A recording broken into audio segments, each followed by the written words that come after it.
छात्र मित्रों, आज हम विषय हिंदी कक्षा 8वीं और उसके पहली इकाई की छठी कविता जरा प्यार से बोलना सीख लीजिए इसकी जानकारी हासिल करेंगे।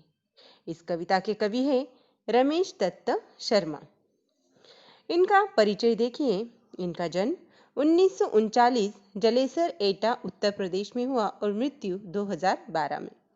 शर्मा जी 50 वर्षों से पत्र पत्रिकाओं, रेडियो और टीवी के माध्यम से वैज्ञानिक दृष्टिकोण का प्रचार प्रसार करते रहे। आपको विज्ञान लेखन में दर्जन से अधिक पुरस्कार मिल चुके हैं। आप कक्षा 7वीं 8वीं से ही स्थानीय मुशायरों में चचा जलेश्री के नाम से शिरकत करने लगे थे। पद्य संबंधी जानकारी देखिए। प्रस्तुत गजल के शेरों में शर्मा जी ने प्रेम से बोलना, सही समय पर बोलना, बोलने से पहले विचार करना, आत्मनियंत्रण रखना, मधुर भाषी होना आदि गुणों को अपनाने के लिए प्रेरित किया है। आपका मानना है कि हमेशा होठ सीकर बैठना उचित नहीं है। आवश्यकतानुसार आक्रोश प्रकट करना भी जरूरी है। यानी कि कब बोलना चाहिए, कैसे बोलना चाहिए, कब नहीं बोलना चाहिए, यह सब उन्होंने इस कविता के माध्यम से बताने की कोशिश की है। शब्द वाटिका देखिए। बेबात, बिना बात, सीकर, सिलकर, जुबा, जीभ, मुंह, रोपना, बोना। कविता की तरफ ध्यान दीजिए छात्र मित्रों। वाणी में शहद घोलना सीख लीजिए, जरा प्यार से बोलना सीख लीजिए। यहाँ पर कवि कहते हैं, हे मानव, अपनी वाणी में यानी कि अपनी आवाज में शहद जैसी मिठास घोलना सीखो। शहद मीठा होता है तो उसकी मिठास जिस तरह से अच्छी होती है, उसी तरह से हमारी आवाज, हमारे शब्द भी दूसरों को अच्छे लगे, ऐसा होना चाहिए। अर्थात मधुर भाषी बनो। मधुर भाषी यानी कि मीठी बोली आपकी होनी चाहिए। तुम दूसरों से मीठे शब्दों में बात करो। जब भी बोलो प्यार से बोलो। जरा प्यार से बोलना सीख लीजिए। आगे कहते हैं, चुप रहने के यारों बड़े फायदे हैं, जुबान वक्त पर खोलना सीख लीजिए। कवि कहते हैं कि जब आवश्यकता हो तभी बोलो। अनेक अवसरों पर आवश्यकता नहीं होती, तब भी हम सलाह मशवरा दिया करते हैं। दोस्तों, चुप रहने के अनेक लाभ हैं। चुप रहने के यारों बड़े फायदे हैं। यारों यानी कि दोस्तों। कवि कहते हैं कि दोस्तों, चुप रहने के बड़े फायदे हैं। ऊर्जा बचती है, समय बचता है। उस ऊर्जा और समय को किसी सकारात्मक कार्य में लगाया जा सकता है।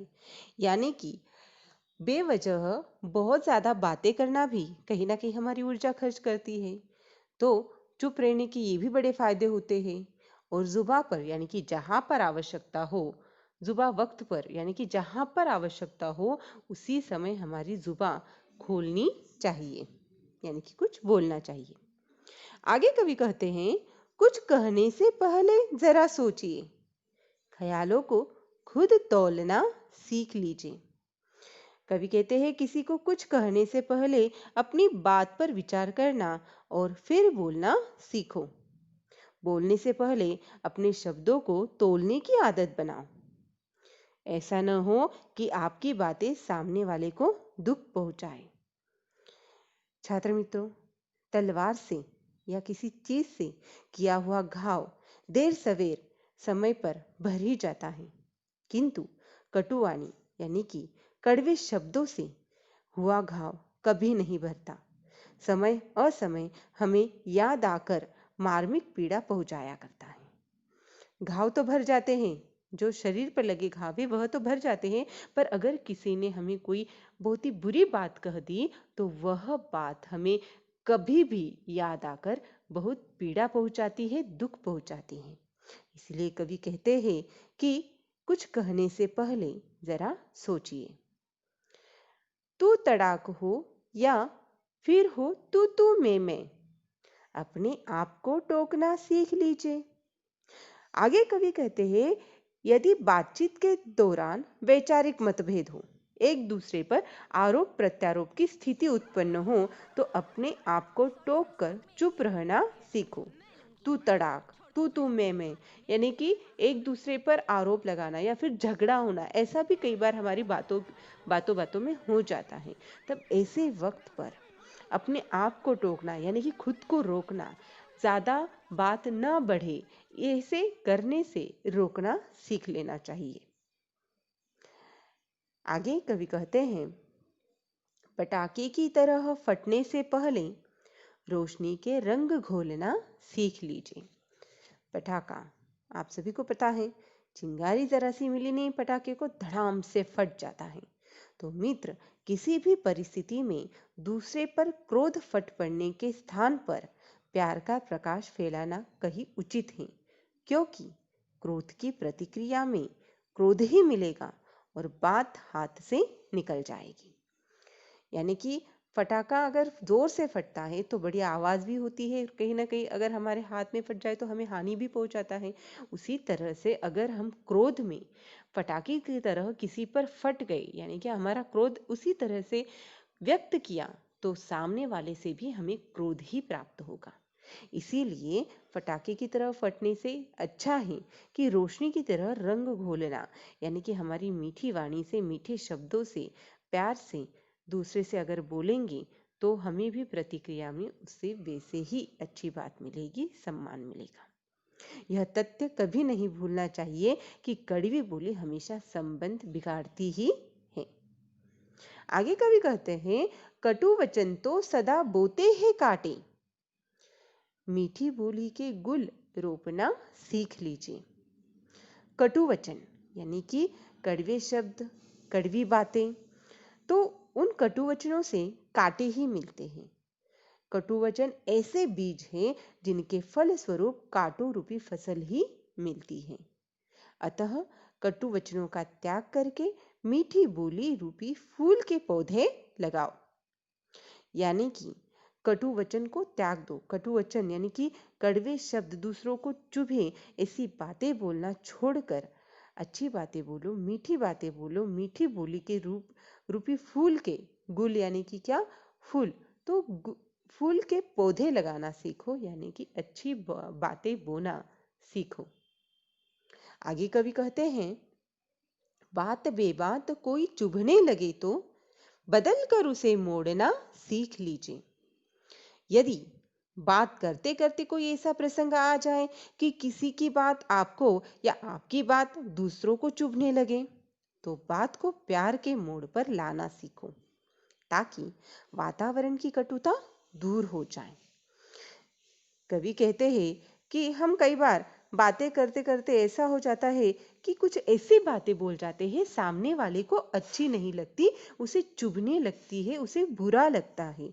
तो ऐसे बात बेबात की बात करना नहीं चाहिए, बल्कि उसे बदलकर कोई और बात पर ले जाना चाहिए। सामने वाले का अगर मूड खराब हो रहा है, उसे अच्छा नहीं लग रहा है, तो उस बात को मोड़ना, बदलना सीख लेना चाहिए।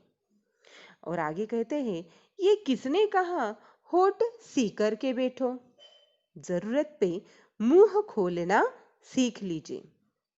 साथ ही इस बात का भी ध्यान रखना चाहिए कि हमें अनुचित बात पर होठ सीकर यानी चुप भी नहीं बैठना चाहिए। देखिए, कवि ने पहले कहा था कि चुप रहने के बड़े फायदे हैं, पर ऐसा नहीं है कि अनुचित बात, यानी कि अगर हमारे सामने कोई बुरा व्यवहार कर रहा है तो ऐसे वक्त पर हमें होठ सीकर यानी कि चुपचाप उसकी बात सुनना भी ठीक नहीं होता। तो कहीं कोई किसी प्रकार का अन्याय कर रहा हो या अत्याचार हो रहा हो, तो उस समय चुप रह जाना भी अन्याय ही होगा। हमें ऐसी परिस्थिति में डटकर जोरदार शब्दों में उसका विरोध करना चाहिए। यानी कि हमें होठ सीकर नहीं बैठना है। अगर कोई अन्याय हमारे सामने हो रहा है या हमारे ऊपर भी अन्याय हो रहा है, गलत बात हमारे सामने हो रही है, तो उस वक्त होठ सीकर बैठना नहीं है, चुप बैठना नहीं है। उस बात को, उस अन्याय को मुंह तोड़ जवाब देना भी जरूरी है, आवश्यक है। छात्र मित्रों, इस प्रस्तुत गजल में, इस कविता की जो विधा है वह है गजल। तो प्रस्तुत गजल में गजलकार रमेश दत्त शर्मा दूसरों के प्रति व्यवहार के बारे में हमें प्रेरणा दे रहे हैं। उनका मानना है कि हमें प्यार के साथ मधुर वचन बोलना, आवश्यकता के समय अवश्य बोलना, कुछ भी कहने से पहले अपनी बात पर विचार करना आदि गुणों को सीखना चाहिए। हमारे सामने कई बार ऐसी घटनाएं हमने देखी भी होगी जो कि कविता के इन बातों से हमें समझ में आती हैं कि कब चुप रहना चाहिए, कब नहीं रहना चाहिए, कब बोलना चाहिए, कब सुनना चाहिए, कब कैसी बात को मोड़ना चाहिए।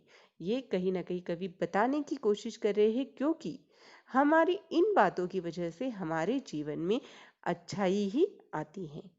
अगर बुरा बर्ताव करेंगे, कटु वचन बोलेंगे, तो हमारे जीवन में भी कहीं ना कहीं वही हमें प्राप्त होता है। छात्र मित्रों, यहीं पर जरा प्यार से बोलना सीख लीजिए। कवि रमेश दत्त शर्मा द्वारा लिखित इस कविता की जानकारी हमने ली है। उम्मीद करती हूँ कि यह कविता आपको समझ में आई होगी। इसके अंत में जो स्वाध्याय आपको दिया गया है, उसे अपनी स्वाध्याय की नोटबुक में, हिंदी की नोटबुक में जरूर लिखिए। घर पे रहिए, स्वस्थ रहिए। धन्यवाद।